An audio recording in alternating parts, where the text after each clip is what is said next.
I apologise for that delay, which I think is something to do with the internet facilities here.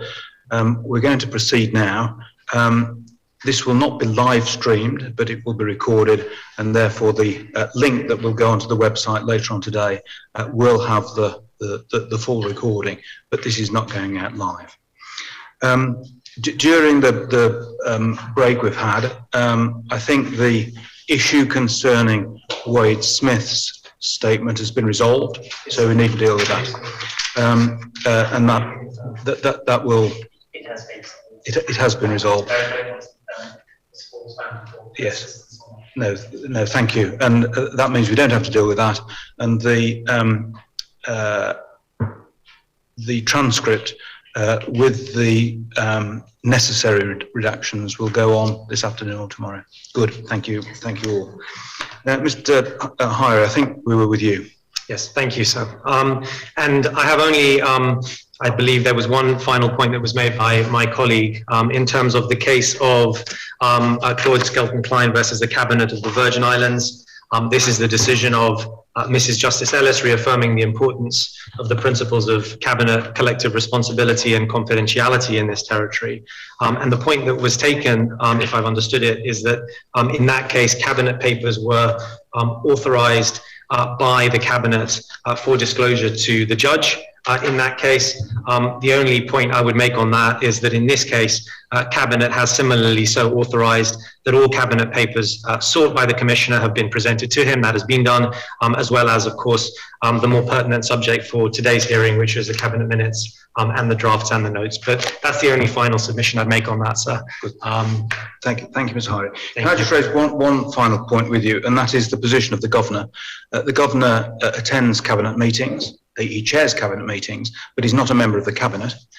He is not therefore a part of the Cabinet confidentiality stroke responsibility, that those back-to-back things. I'm not suggesting, of course, that he could disclose outside Cabinet the individual views of voting Cabinet members, but if he were to express an opinion as to a measure in Cabinet, for example, if he's to express concern about a particular matter, that would in any event be not be covered by confidentiality. Otherwise, there would be no point in him expressing concern. So if by that you're inviting a confirmation from me that the Governor is not subject to confidentiality in terms of... I didn't say that. Sorry, sir, I said, to understand. As I understand it, he would be subject to this confidentiality. He couldn't disclose outside Cabinet the views of voting Cabinet members.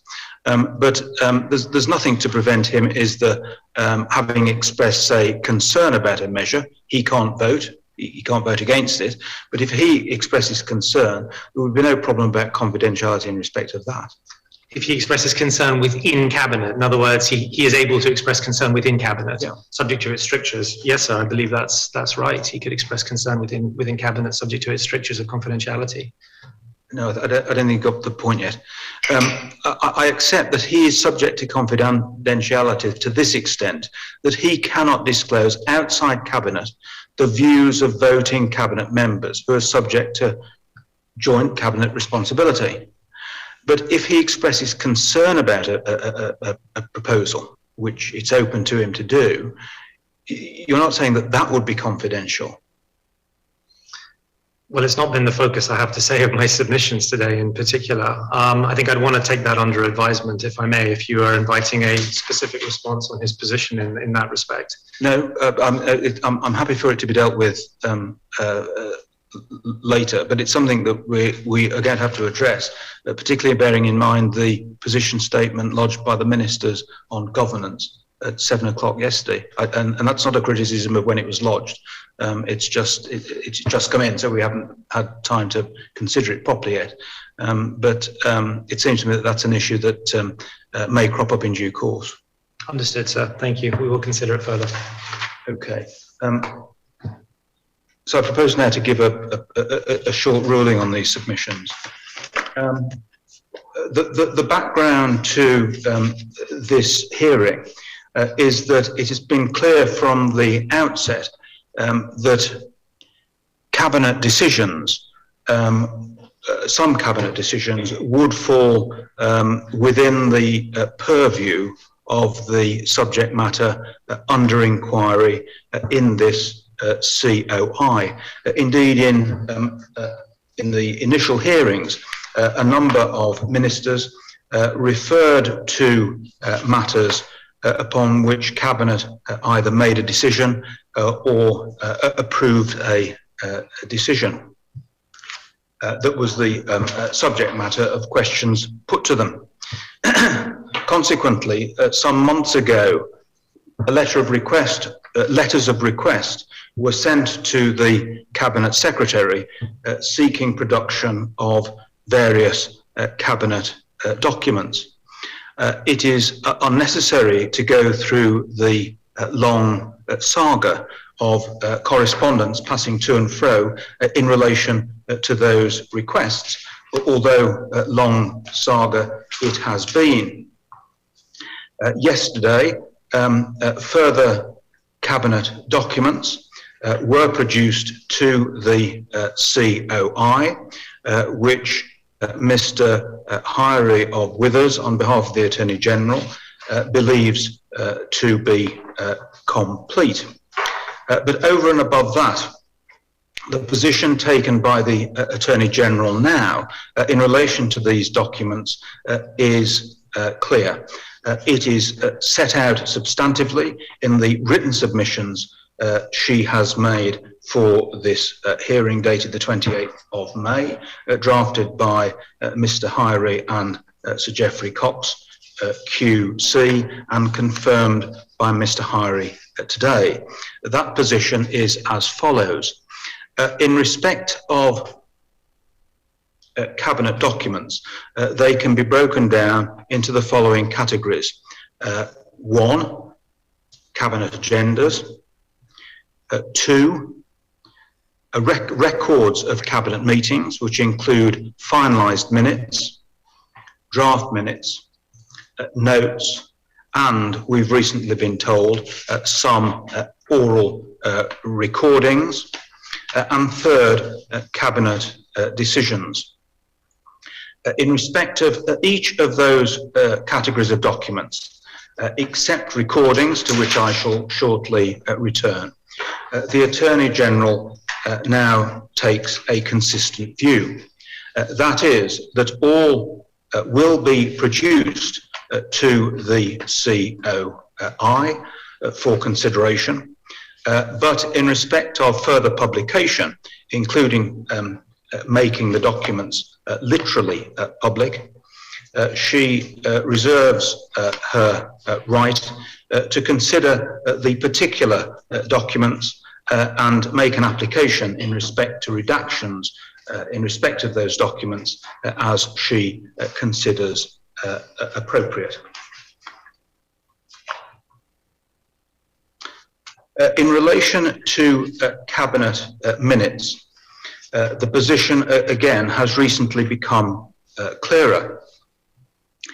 Although some Cabinet minutes over the last year are in finalised form, many, about 3/4 of the minutes, are not in finalised form and are in the form either of draft minutes or, more likely, simply notes that were taken by the Cabinet Secretary during the course of the meeting.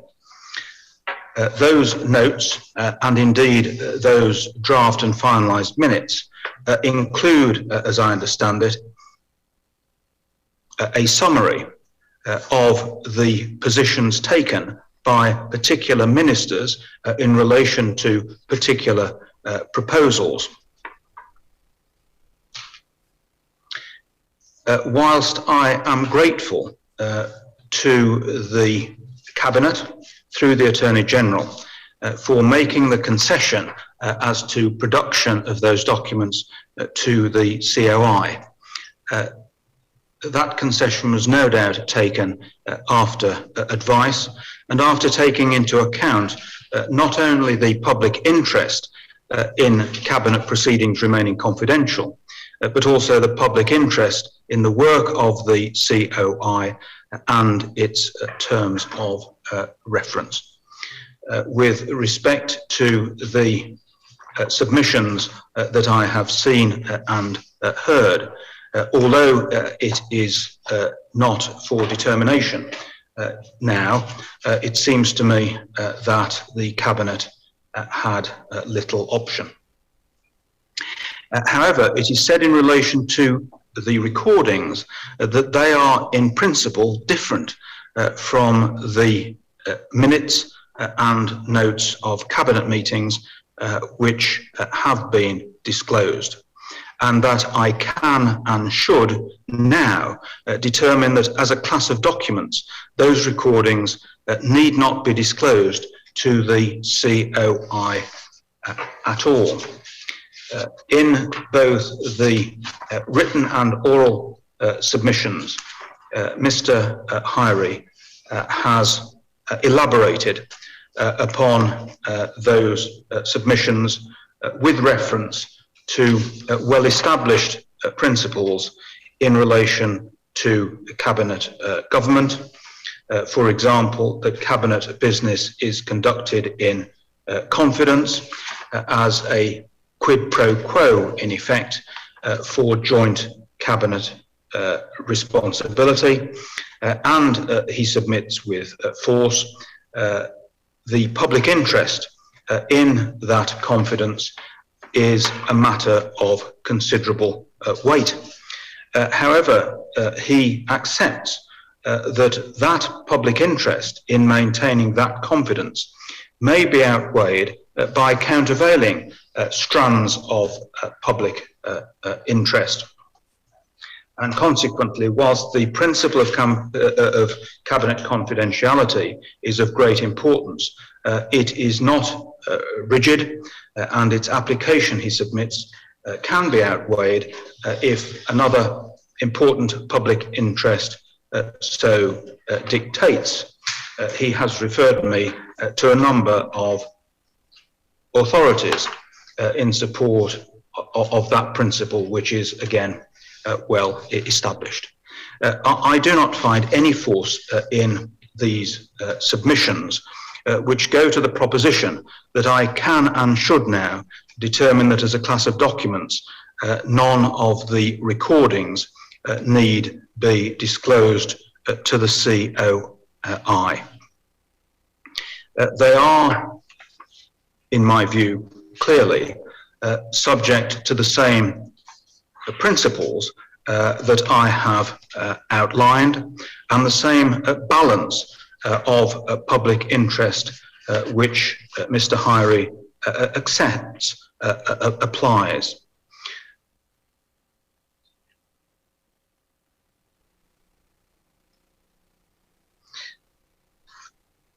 The recordings are no different in principle to draft minutes or notes of discussions in Cabinet, and in my view should clearly be treated the same.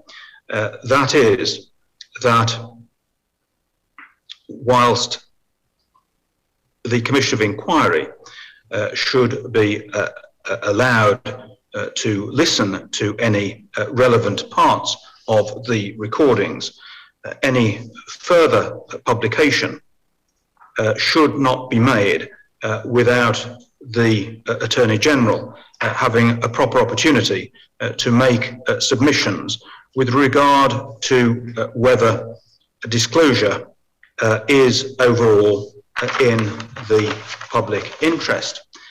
I fully accept that in that balancing exercise, the principle of confidentiality of Cabinet business has considerable weight. Having said that in respect of the ruling, the important documents, so far as I can see, are likely to be not the Cabinet discussions, but the documents which go to Cabinet with the proposal, upon which the Cabinet make their consideration and the decision which they made. Individual Cabinet discussions in relation to a particular matter are unlikely to be relevant because of the principle of joint Cabinet responsibility. But, for example, taking the possible circumstances suggested by Mr. Rawat, if draft minutes, which we have seen, which we will see, are put to a particular minister and they contain an inaccuracy, in his view, as Mr. Hyrie accepts may be the case from time to time, it seems to me that the public interest may well be in favour of listening to the small part of the recording dealing with that matter and confirming whether or not the minister's recollection is true and the draft minutes do not reflect it. Furthermore, there may be an issue. The governor's role in governance, and where he has expressed concern about a particular measure, although not having a vote in Cabinet, that again may, on the facts of a particular case, warrant consideration of a recording to confirm that that concern was expressed. Everything, as is so often the case, will depend upon the particular facts of a specific case. Indeed, as I understand his submissions, although he made a submission in principle covering the category of documents, Mr. Hyrie accepted that on specific facts of a case, it may be proper for me to consider a recording. That, it seems to me, belies the principle which he sought to uphold. Consequently, in relation to the recordings, I will not make a ruling that the COI will not seek disclosure of any of them. I reserve the right to identify a particular recording. No doubt it will be a part of a longer recording to consider either myself or the COI team, even if only to assess where the true balance of the public interest lies. As I've indicated, I do not consider that we will have to listen to many or much of the recordings which are available. Finally, I appreciate that these hearings are being recorded and generally live streamed. And without further criticism of Mr. Hyrie, I would urge in future that counsel representing participants restrict themselves to issues that I have to determine. In this particular case of Cabinet minutes, giving the concessions made by the Cabinet, those issues, in my view, are likely to be practical and pragmatic rather than legal. But in any event, these hearings should not be viewed as an opportunity to put forward views that might be held by participants with regard to wider matters or to what might be described as political statements.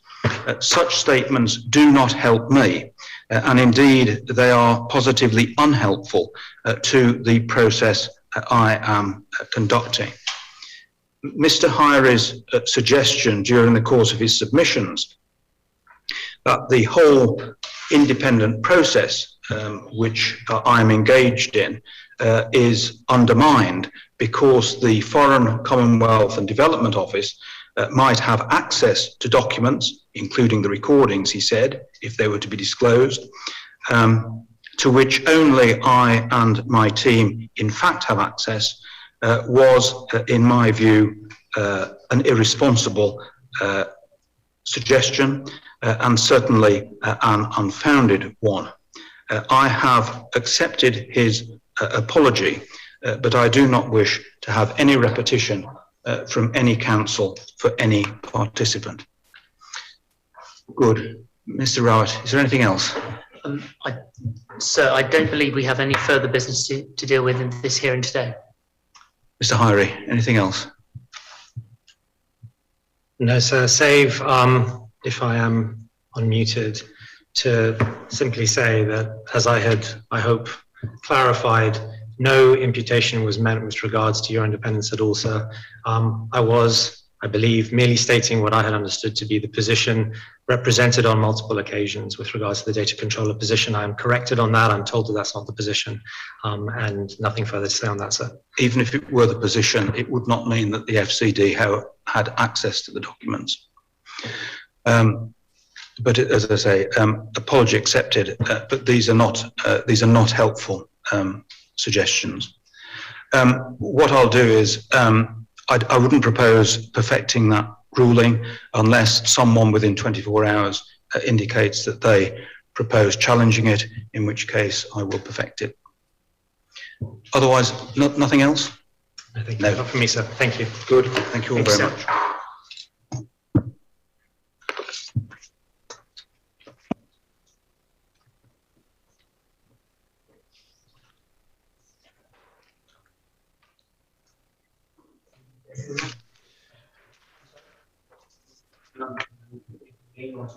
Do you know what? I want to let this take very long. I think one of the starts. Yeah, that's all.